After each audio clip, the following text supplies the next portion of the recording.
What's up, y'all? What's up? Good morning. Good morning. So, I was listening to Pastor Keon Henderson, and during the course of me listening to him, you know how I do, I'm always listening for my word. And he began to make this statement. He kept saying, step in it, step in it. And I'm listening to it, step in it. Because I had kind of like laid my head down, you know what I'm saying, when I was listening to him, because I was really like basically, meditating on the word, you know what I'm saying, on what he was talking about. But as I always say, I can't just listen to anything, watch anything, read anything without listening to receive something from it, or watching it to receive something from it. So what I got from that message was step in it. So when he was talking about step in it, he was saying that, a lot of times when different things happen in our lives, it make us develop or build up like this shield where now we're scared to do things. You know what I'm saying? It's basically kind of like, you frozen in place, and he didn't say those words exactly. This is what how my man processed it. You basically kind of like frozen in place, and you can't even really do anything no more. You can't even really make moves because, you know, now this bad thing that happened, or now this unforeseen situation that happened, now this uncomfortable situation that arose out of this, now this thing, oh my God, this scared me so bad, or whatever. Now, you're not doing nothing no more because you scared. So you won't step in it. He was making an example of how we as parents, as grandparents, I'm going to go on uncles, aunts, even as somebody that other people are just looking at, somebody else, because you never know who is looking at you. You never know who is using you as an example. You never know who is being inspired by you. They can be being back behind the scenes. They back behind the scenes, but they watching you. And if you not stepping in it, if you won't move forward, you stopping them from moving forward. Do you understand what I'm saying? You stopping them from moving forward because, okay, you was in a bad relationship, and now since you was done, I done had 3 failed relationships, and because you had 3 failed relationships, you never gonna get in a relationship again. Okay?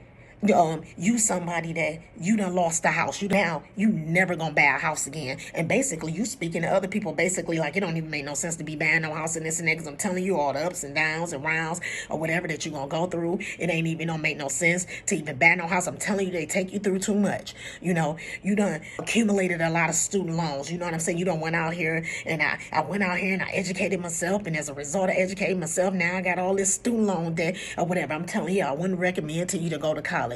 When you don't step into it, you place the spirit of fear inside of other people.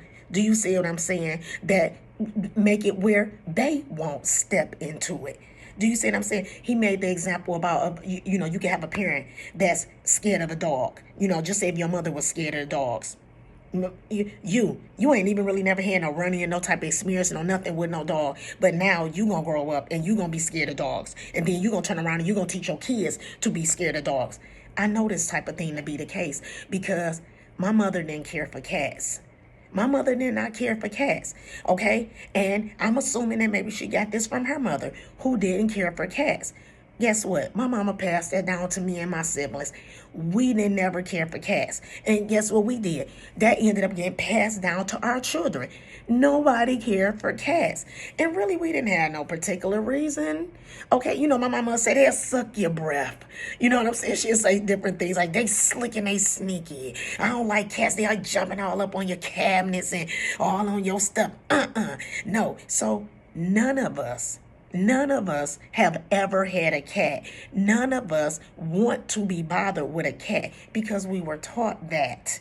We were taught that. So again, you got to be careful of the things, the direct or the indirect messages that you are sending out or giving to other people because you won't step in it. You won't step in it. You not deciding to make a certain choice. You not saying, okay, I'm going to put one foot out here in front of the other. I'm going to go on. I'm going to bite the bullet. I know whatever was bad before. I know that whatever didn't work out before. I know that last time it was real challenging or whatever. But just because it was challenging the last time, don't mean it's going to be challenging this time. Do you see what I'm saying? You have to have enough faith, enough courage, enough, come on, enough, hey, get up and go, that you can tell yourself that I'm going to put one foot in front of the other, and I'm going to trust that this time it's going to work out. And even if it don't work out this time, I'm going to try again. Because when you're doing that, you're letting the people know who watch you know that it ain't over till it's over. It ain't over till it's over. Do you see what I'm saying? And it ain't over until it's really over. Do y'all understand what I'm saying to you? So I'm going to use an example of when I say you don't know who watching you. I have a friend of mine that I went to college with who said to me, Keita, I hope you don't mind, but I use you as a case study. He said, I use you as a case study. And I'm like, a case study? He was like, yeah. And when I'm talking to different people, he said, I tell them about your life. I tell them about all of the things that you went through growing up. You know what I'm saying? The things that I've learned about you over these years. I tell them about all of the challenges or whatever that you have faced. And I tell them that the woman that be sitting before me or standing before me or that I talk on the phone to, you know what I'm saying, my friend that I kick it with, and you would never know that this woman has been through all of the things that she's been through because nothing about her says this or shows this. He was like, I tell people this all the time. I have someone else that say, when it comes to when I'm out here and I'm dating women and things like that, they was like, I use you as a standard. They was like, I use you as a standard. This is not someone that I dated. This is somebody that done paid attention to me. They was like, I'll let a woman know, a woman that, she have one kid or she have two kids, and she'll say things like, I can't work. I got a child. I got a son. I got a daughter. This and that. They say, do you know I know a woman that had 4 kids ever since she was in her early 20s, and she worked. She raised them kids. She did. She went to school. She did all kind of other extra curricular activities, and she raised a lot of her kids free. Oh, you're not gonna tell me what it is that you can't do. You're not gonna tell me that because I done watched this woman do all of this with all of these other things going on. So no, but the whole point I'm making behind this is you not making a choice to move forward. You not making a choice to put one foot in front of the other. You not making a choice to, okay, I'm going to get out there and I'm going to try again, regardless of the fact of whatever it is that may have already happened previously, hey, life goes on, so I'm going to keep going on. I'm going to step in it. You not making that choice could be impacting the lives of so many other people, okay? Again, we already done said your children, your grandchildren, your nieces, your nephews, but so many countless other people that's just standing around on the sidelines that are watching you, you know what I'm saying? 10, 20, 30, 50 other people will mess around and they won't be done did anything in their life because you won't step in, okay? Step in it.